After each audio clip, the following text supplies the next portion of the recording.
Donc, après l'Italie, nous allons voyager dans le Pacifique. Nous allons aller en Polynésie française, où Pascal Toukou, chef de projet UNESCO, va nous faire une présentation sur l'intérêt de la pirogue double comme outil de communication et de sensibilisation dans le Pacifique. Pascal, c'est à toi. C'est au choix. Un des deux. Voilà. Et tu as la petite zapette. Formidable. Vert pour avancer. Merci Bruno. Avec plaisir. Alors j'ai juste un petit souci, c'est que je ne sais pas trop en quoi je dois m'exprimer. Alors je voudrais savoir quelle est la part de francophonie qu'il y a là. Ah, je sens que ça va être en français. So, yeah, I just want to know if there's some English-speaking people. Yeah, I'm so sorry. I think French-speaking are a lot than yours. But anyway, I've got a PowerPoint, and it's writing in English. So I'm going to speak in French, and just read in English. Okay? And if there's some question, I try to answer you also. OK? Alors voilà, je vais vous faire une petite présentation concernant un outil qui revient un petit peu du passé, puisque c'est l'outil même qui a servi à relier les îles du Pacifique. C'est Te Waka. Waka, c'est la pirogue double. Et je vais vous faire une présentation qui se déroule. Mesdames et messieurs, nous vous rappelons que les inscriptions pour les visites terrain organisées samedi sont toujours possibles au stand AMP Méditerranée en face du Book Corner. Ladies and gentlemen, we invite you to register to field visits that will be organized on Saturday directly onto the Mediterranean MP booth in front of the Book Corner. Thank you. Thank you. Alors, je vais vous faire une petite présentation qui se déroule en 3 parties. La première partie, elle est plutôt sciences humaines, c'est-à-dire l'historique du peuplement de la Polynésie, avec les dernières données qu'on a à l'heure actuelle. C'est quelque chose qui va quand même aller assez vite. Et puis ensuite, eh bien, on viendra à parler de cet outil, comment il est utilisé aujourd'hui, et notamment avec les cas particuliers de la Polynésie française, plus quelques îles, avec la présence de quelques amis ici, on viendra vous expliquer tout ça. C'est également le 3e point, le point concernant les différentes expériences. Juste pour faire une petite situation de la Polynésie, parce que souvent on pense Polynésie française, en tout cas pour les francophones, mais tiens, il n'y a pas de laser. Il n'y a pas de laser, pardon.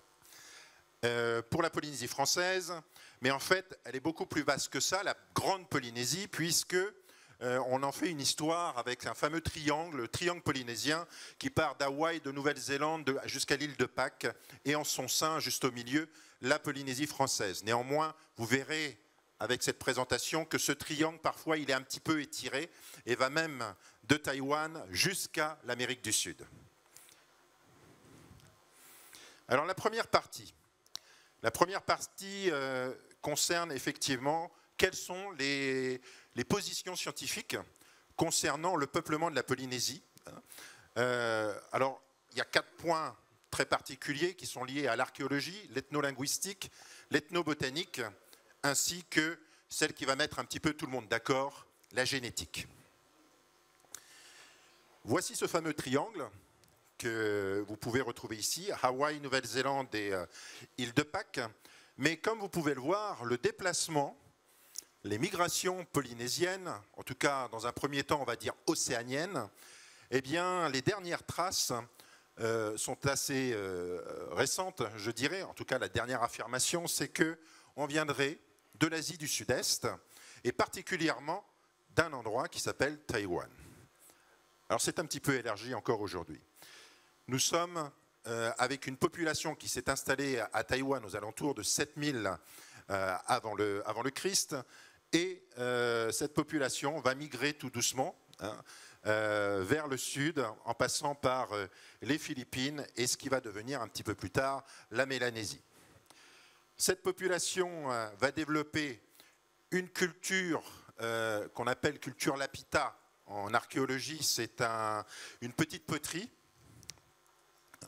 Et cet ensemble culturel lapita, on va le retrouver dans l'ensemble de ces îles, parce que cette petite poterie, elle a été essaimée sur des Bismarck, en passant par les Salomon, jusqu'en Nouvelle-Calédonie, où d'ailleurs elle porte un nom d'un site archéologique de Nouvelle-Calédonie, la Pita. Voici la poterie en question, avec des motifs très particuliers que l'on retrouve, pourrait-on dire même, pourrait être assimilés, en tout cas des analogies sont possibles, avec notamment des pièces comme les casse-têtes marquisiens.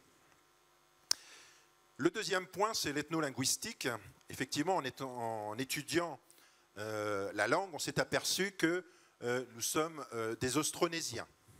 Alors l'Austronésie est assez étendue, puisqu'elle part... alors là, j'ai une petite carte qui décrit assez bien le complexe austronésien. Taïwan, je vous en ai parlé tout à l'heure, Mélanésie, Micronésie, Polynésie.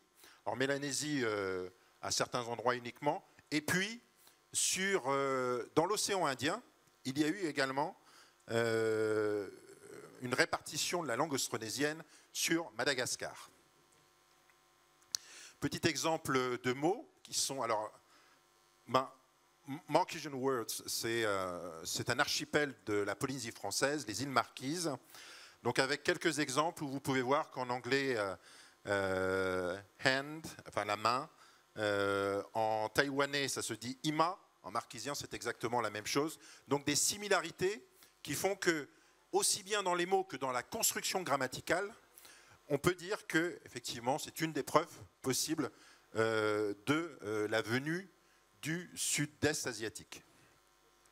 La tradition orale, également, certaines légendes nous rappellent ô combien... ce sont les mêmes légendes dans la plupart des îles, parfois avec quelques petites adaptations, des légendes qui sont liées par exemple à des animaux et qui vont évoluer en fonction des îles. Et puis également, le troisième point, c'est l'ethnobotanique.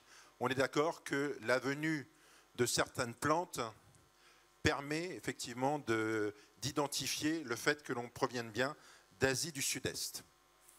Et pourtant, c'est le cas pour le vivrier et les racines de taro, l'arbre à pain, ainsi que certaines variétés de bananes.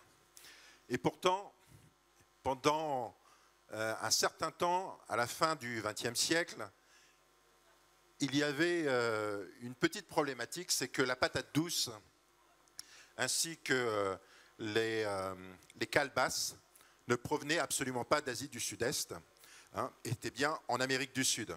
Donc ça a été voilà, c'est une petite problématique qui fut résolue par le fait que les Polynésiens, dans leur course vers l'Est, ont tout simplement continué et assuré des contacts épisodiques avec l'Amérique du Sud.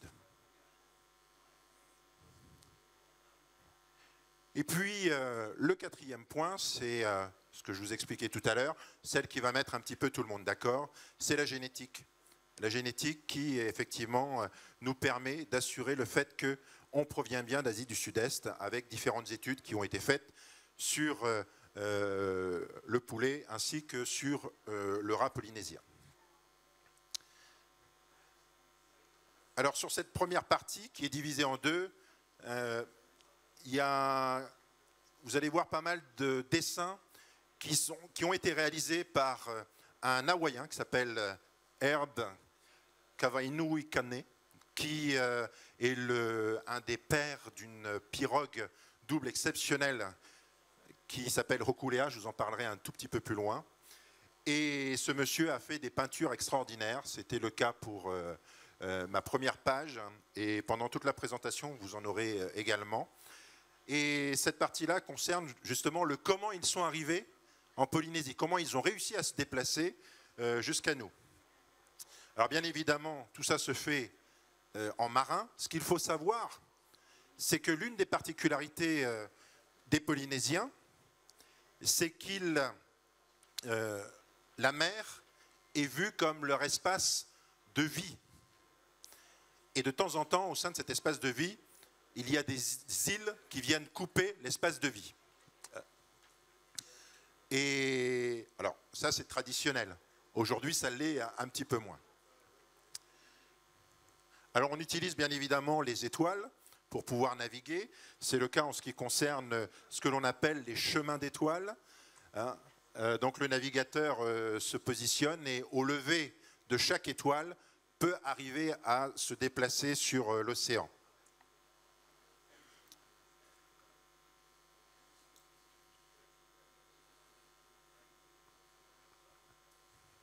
So this is some explanation about the wayfinders in the Pacific.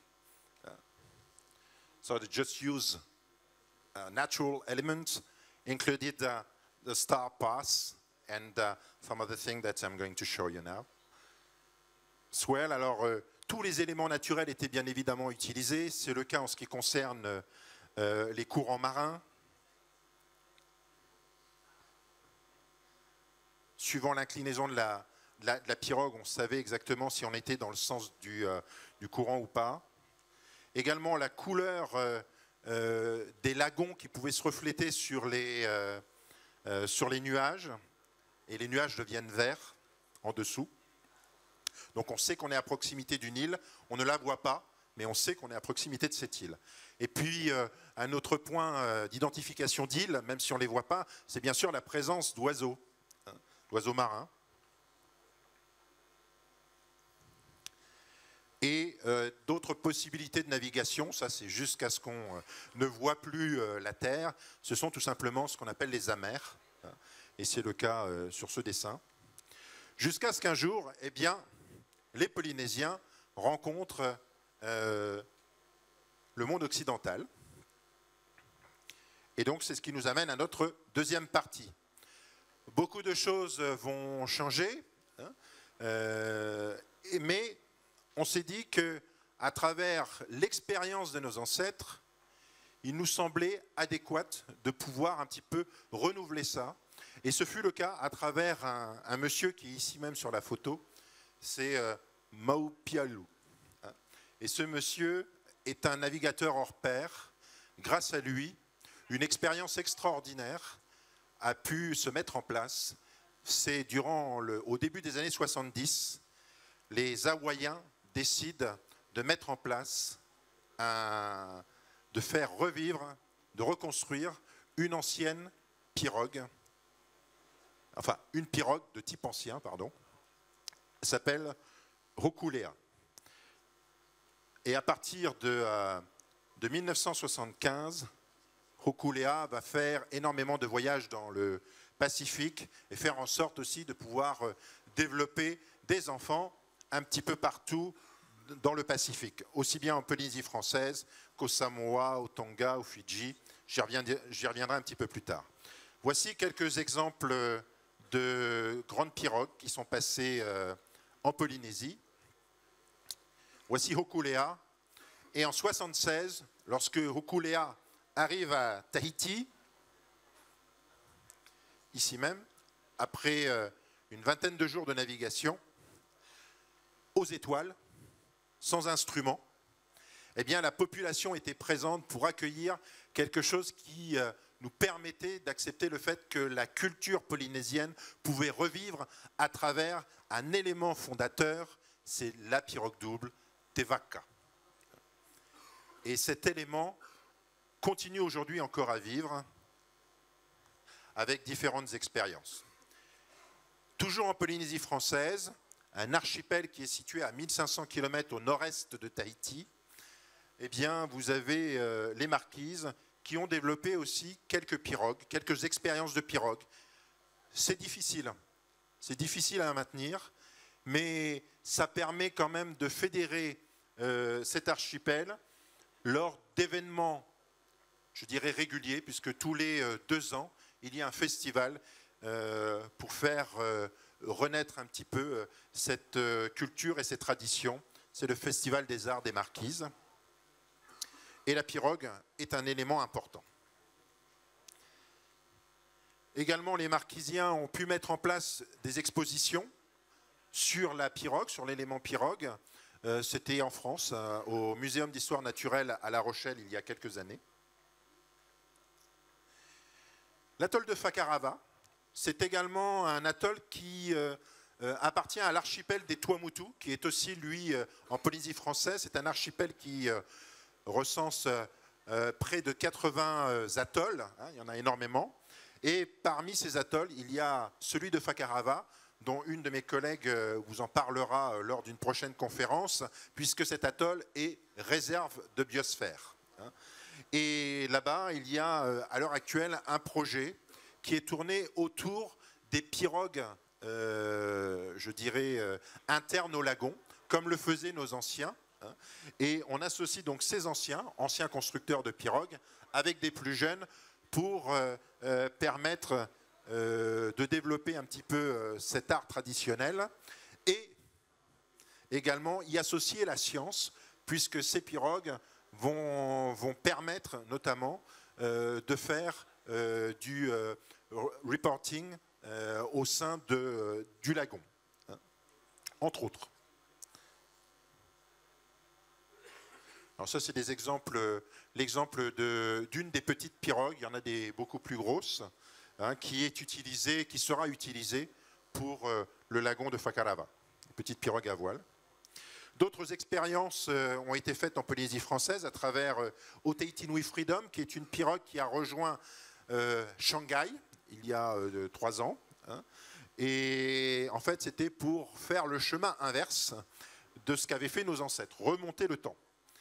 Et une autre expérience s'appelle Upo Tahiti, qui est une pirogue qui a été faite en partenariat avec des élèves du Centre des métiers d'art. Ce que je veux dire à travers toutes ces petites expériences, c'est qu'il y a vraiment un engouement auprès de la population, auprès des jeunes, auprès des associations locales, pour se dire, mais il faut que l'on fasse quelque chose avec cet élément qui est sur notre drapeau polynésien. Et là, on a la chance de rencontrer un responsable d'une association, d'une fondation, qui s'appelle la Fondation Okeanos, M. Dieter Pohlmann. Et ce monsieur se propose de mettre en place 7 grandes pirogues doubles sur le Pacifique et bien sûr sur la Grande Polynésie, réparties entre la Nouvelle-Zélande, Fidji, Samoa, la Polynésie française. Et il y a de cela quelques années, eh bien, ils ont pu faire des voyages sur tout cet ensemble. Alors souvent, lorsqu'on parle d'une traversée Hawaï-Île Cook, on ne se rend pas tout de suite compte, mais Hawaï aux îles Cook, c'est la traversée de l'Atlantique. C'est exactement la même chose, en termes de distance. Et on n'a fait qu'une toute petite partie du Pacifique. La pirogue qui appartient à la Polynésie française, Fafaïté, a choisi un emblème très particulier qui est la baleine. Parce que derrière cette mise en place de grandes pirogues doubles et derrière ces grands voyages, il y a bien évidemment des messages qui sont portés. Et le message premier, c'est la protection de la faune, hein, de la biodiversité marine. Ça, c'est important. Et ils vont faire en sorte de passer à travers toutes les îles et de dispenser leur message auprès des populations locales, des scolaires, ainsi que des élus. Et c'est le cas sur plusieurs îles déjà de Polynésie française. Fafaïté nous permet effectivement d'avoir une autre communication, une autre sensibilisation à travers un outil dit traditionnel. Également l'engouement des écoles locales par rapport à cet instrument. Donc ils font beaucoup de copies, des petites pirogues.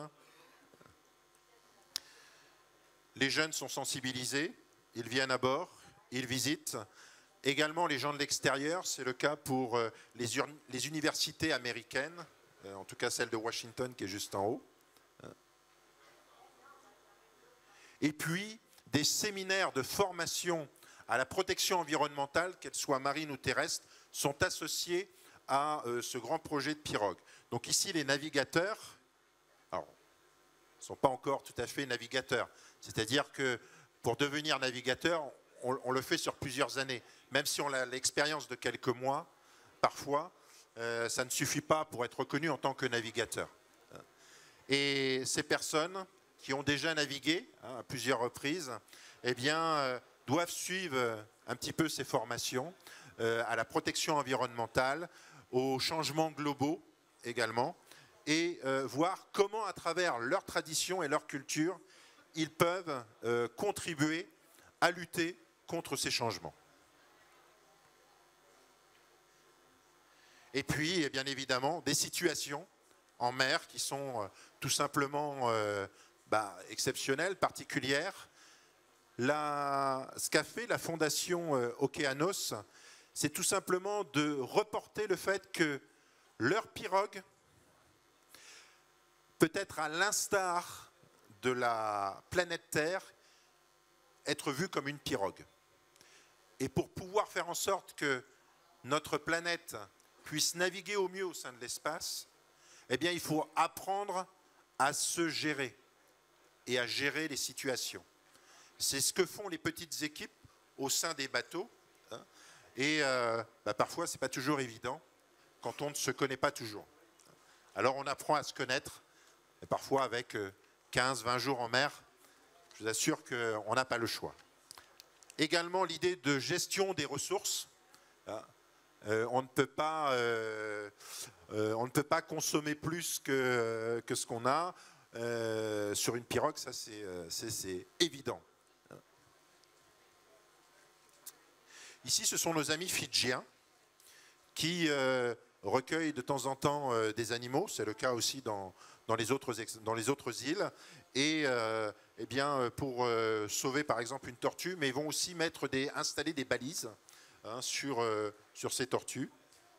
Et on va pouvoir les suivre. Voilà un petit peu des images qui vous montrent l'engouement qu'il y a dans chaque île, autour de la venue de ces pirogues, avec parfois sur la deuxième image en haut, les contrôles des douanes. Ça, on est assujetti aussi à la réglementation. Donc quand on arrive dans un territoire qui n'est pas forcément le nôtre, eh bien, il faut passer ces étapes-là. Mais ensuite, on est directement avec la population et on se rend compte que c'est simplement émouvant, beaucoup d'émotions qui naissent entre les gens. Et je pense que c'est ce que fait la communauté polynésienne, c'est que tout se fait à travers du ressenti. Et pour la première fois, on n'est pas dans une démarche simplement de venir avec une brochure ou un poster, on est dans une véritable rencontre avec la population, on est vraiment en face à face avec l'homme et la femme. Des exemples de voyages dans le Pacifique, ça a été le cas en 2010 avec la Nouvelle-Zélande, la Polynésie française, les îles Cook, ainsi que Samoa Tonga. Une autre expérience en 2011 avec la Polynésie française, les îles Marquises et puis Hawaï. Donc les dernières, pour vous dire qu'elles sont quand même assez performantes, ces pirogues, c'est que lorsque Hokulea est venu de Hawaï aux Marquises en 1995, elle a mis 24 jours de mer. Lorsque ces pirogues sont parties des Marquises jusqu'à Hawaï, ça a fait un petit peu moins de 5000 km, ils ont mis 14 jours. Donc ça a bien évolué aussi en termes de performance, mais je pense que c'est surtout en termes de navigation. C'est-à-dire que les personnes ont été mieux formées à ça, mieux préparées. Il y a des obligations aussi internationales par rapport à ces grands voyages. Ici, un ensemble des différents logos et donc différentes associations qui ont participé à ces grands voyages. Et il y en a un que je retiendrai, c'est Pacific Voyagers, qui est vraiment l'organisme qui chapeaute un petit peu ces 7 grandes pirogues.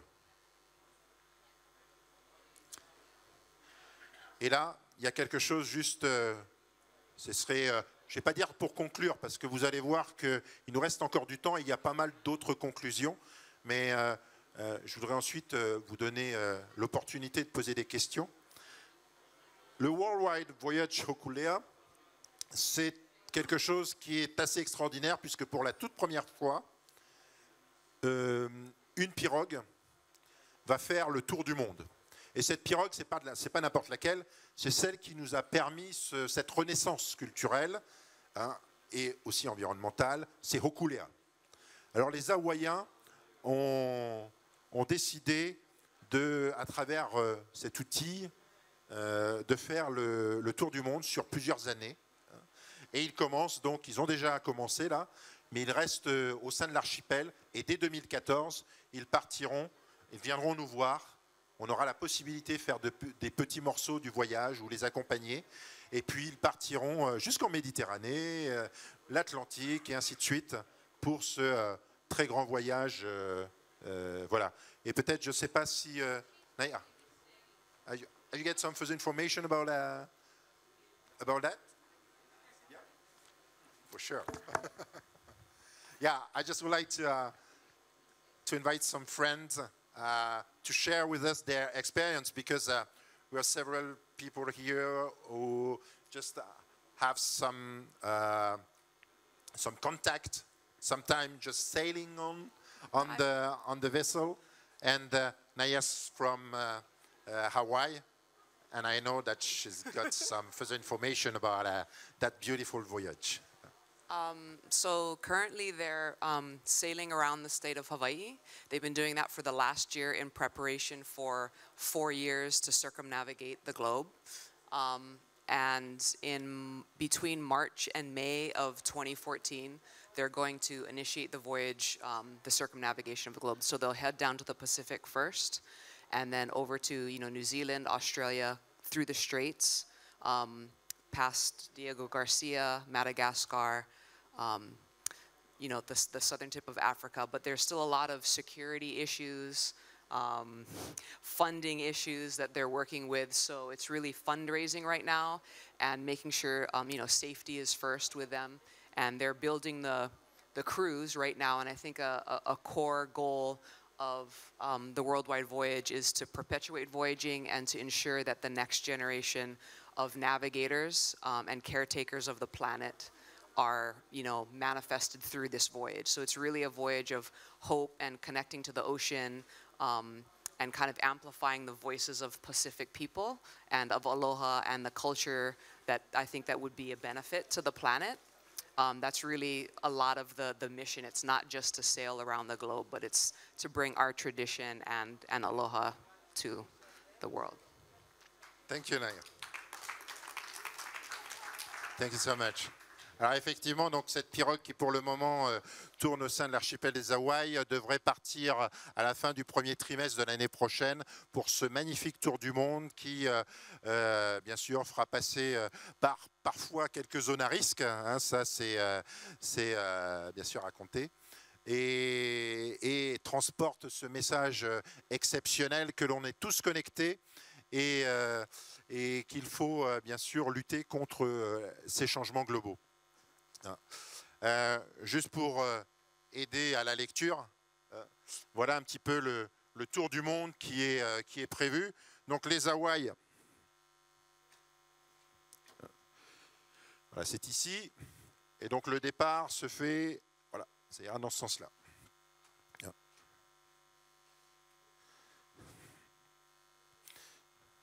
Oui. C'est un long voyage, hein. Alors je sais également que nous avons aussi la présence de quelqu'un qui nous vient, Chanel. Have you got some further information about your country? Because I know that you're also a part of that crew. Bonjour. Je parle un petit peu français, so I will speak in English. No, I'll stay here. That's the man. I'm going to stay down here.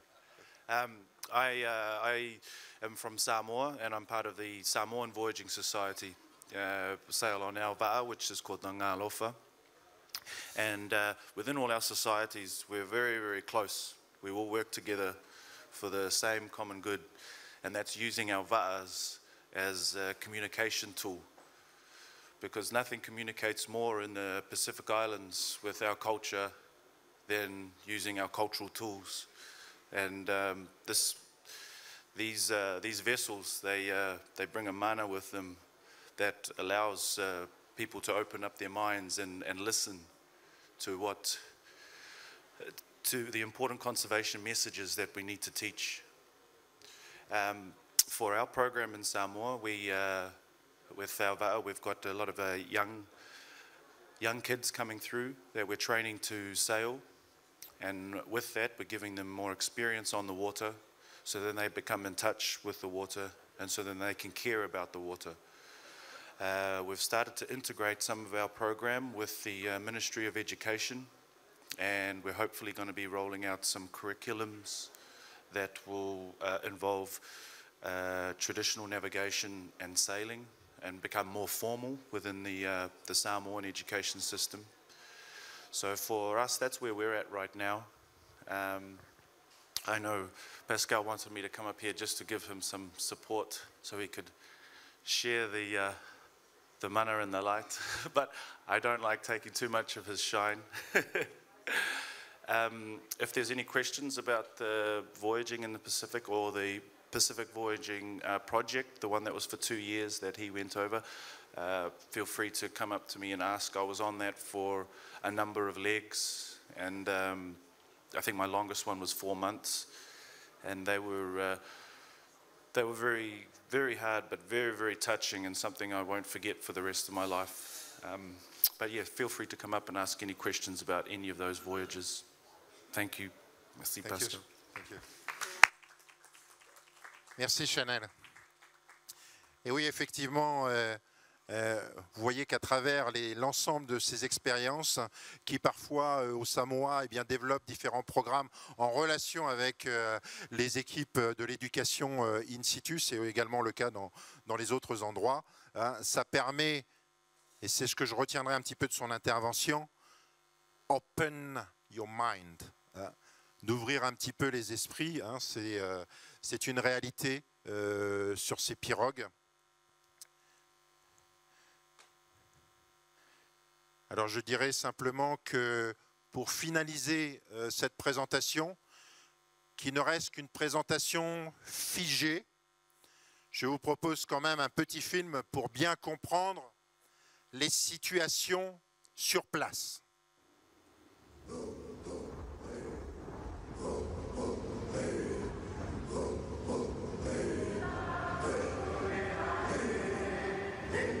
We've got to start thinking about leaving the things of the land behind and picking up the things of the ocean. We're just ordinary people that are believing that we can make a big change.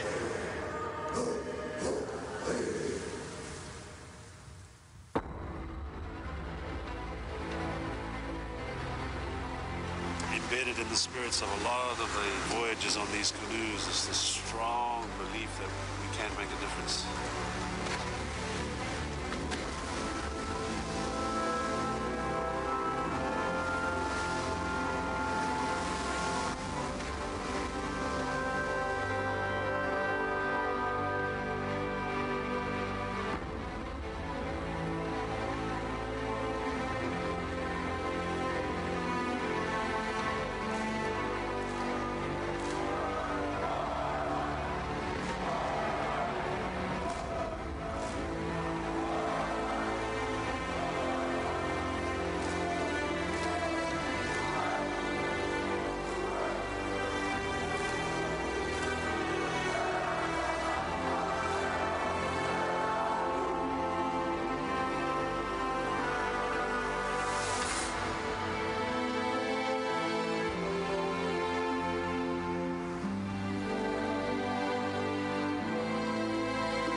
traveling, the journey that you're taking is the loudest voice I've heard in many, many years.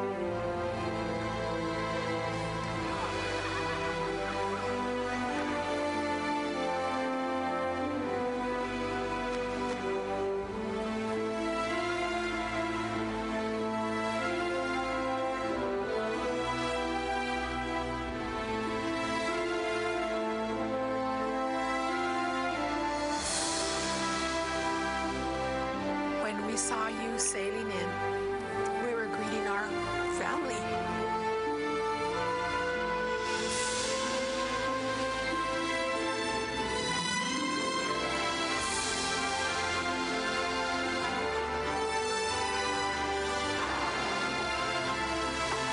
It's the pride of knowing that you are of this ocean. Oceans, in the end, will control the destiny of humans. What are we doing to the big blue canoe?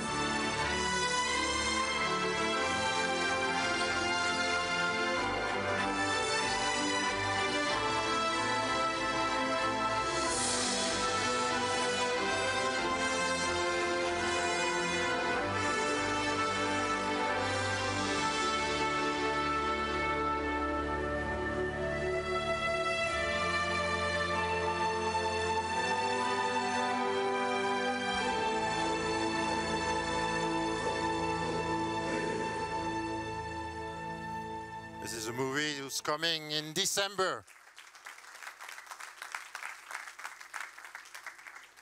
Alors il est vrai qu'à l'heure où on parle beaucoup de mise en réseau, je suis content de savoir que nos ancêtres polynésiens étaient déjà connectés entre eux. Cette petite expérience de Te Manao Te Moana, la Tavaru et ainsi de suite, c'est l'expérience qui veut annoncer le retour de cette mise en réseau à travers la tradition, à travers la culture polynésienne. Merci de m'avoir écouté.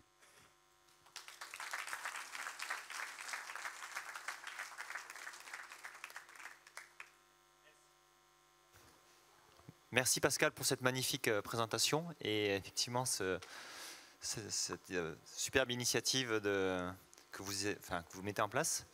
Donc je ne sais pas si certaines personnes ont des questions, j'espère que oui. Moi j'en ai plein, donc allez, il faut qu'il y en ait une personne se lance. Questionne. Eh bien merci à vous. No. I'm sure that there are a lot of questions. No? I like it. Alors, What do you mean it's so clear? Ouais. Alors je vais commencer. Moi j'ai une question sur ces barques, les 7 barques qui vont être lancées, qui sont créées. J'aimerais savoir la façon dont elles ont été construites. Est-ce qu'on a repris exactement les plans des anciennes barques? Parce que tu parlais des performances qui avaient été améliorées.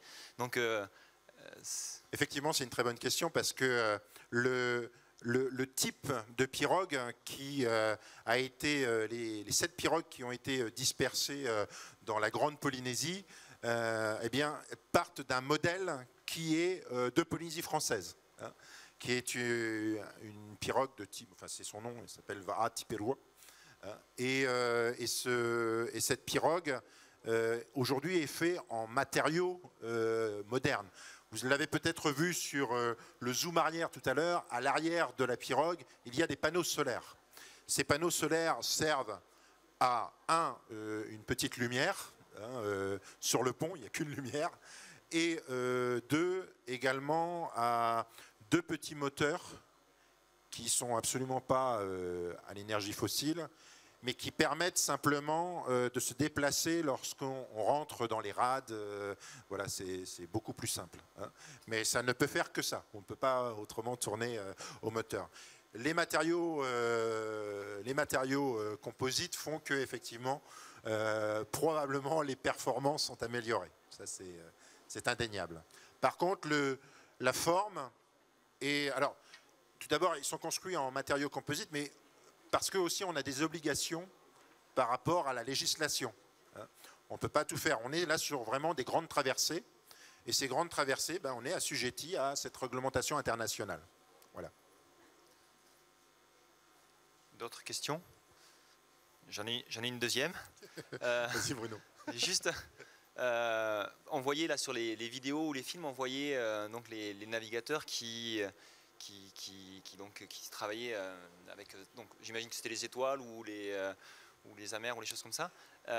Comment vous avez bon, j'imagine recensé, et comment vous comptez sauvegarder ces connaissances? Parce que nous, je travaille dans un parc naturel marin, on a des savoir-faire. Et on a des problèmes justement pour essayer de sauvegarder ces savoir-faire parce que c'est pas écrit, c'est des savoir-faire qui sont uniquement sur du langage. Donc, alors, il y a une photo d'un homme que je vous ai présenté tout à l'heure, qui est Papa Mau. Hein, et ce monsieur est un Micronésien.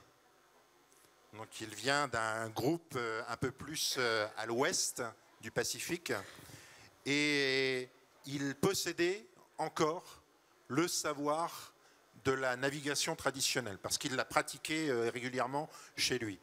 Là on parle des années 50, des années 60. Hein. Et lorsque la fondation Rokulea a souhaité mettre en place, reconstruire une pirogue de type traditionnel, et pouvoir l'utiliser de façon traditionnelle, ils ont fait appel à ses services. Alors, ils l'ont cherché, hein, ils ne le connaissaient pas, mais en le cherchant, voilà, il a été désigné comme probablement l'un des derniers porteurs de ce savoir. Il est en Micronésie. Alors, bien sûr, les étoiles sont quasiment les mêmes, mais en termes de positionnement, ce n'est pas les mêmes en Micronésie qu'à Hawaï. Donc, il a fallu réapprendre un petit peu tout ça, mais il avait la technique. Hein.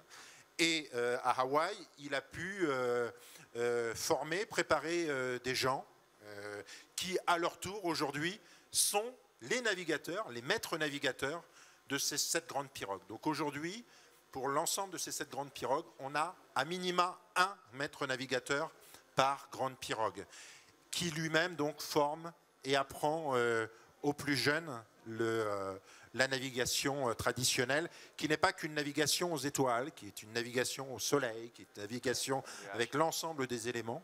Hein, mais celui qui a permis tout ça, c'est Papa Mau. Okay. Merci. Ah. Oui, madame. Je savais bien qu'Aline allait poser une question. Oui, bonjour. Merci pour cette présentation qui était passionnante, vraiment, hein, parce qu'on arrive dans l'aspect humain, hein, et je crois que c'est très important aussi à ce niveau-là.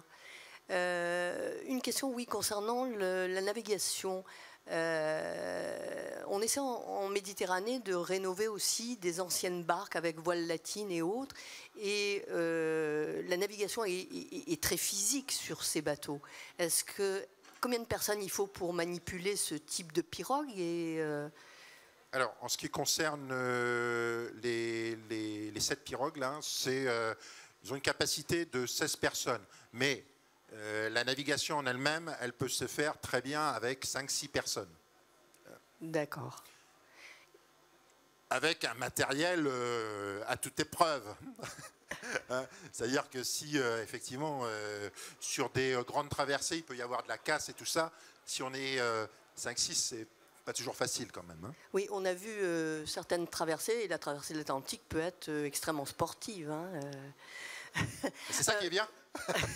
Certainement. Et pour finir, juste un regret, j'ai vu votre trajet et en fait vous arrivez jusqu'à Gibraltar, mais vous ignorez totalement la Méditerranée.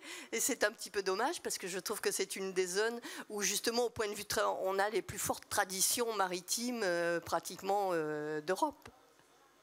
J'ai bien compris votre lobbying. On va...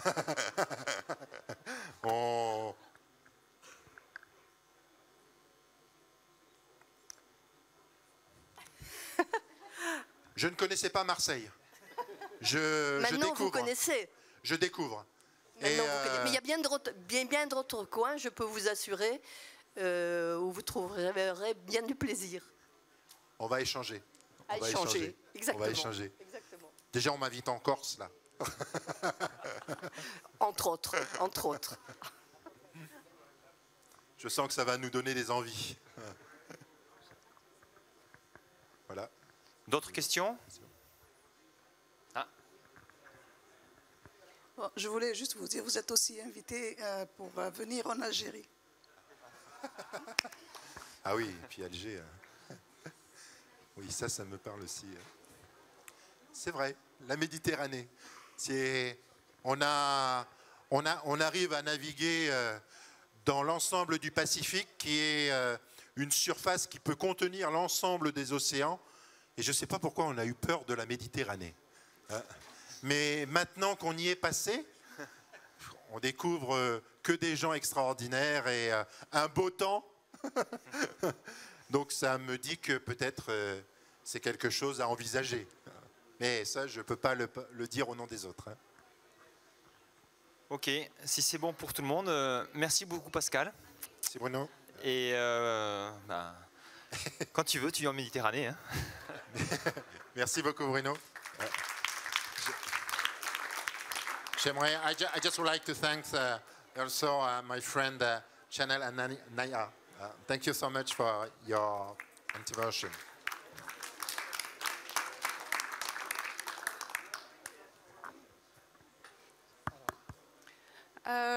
We are going to have a little break, and everybody are welcome to go out and have lunch in the main hall. However, for those who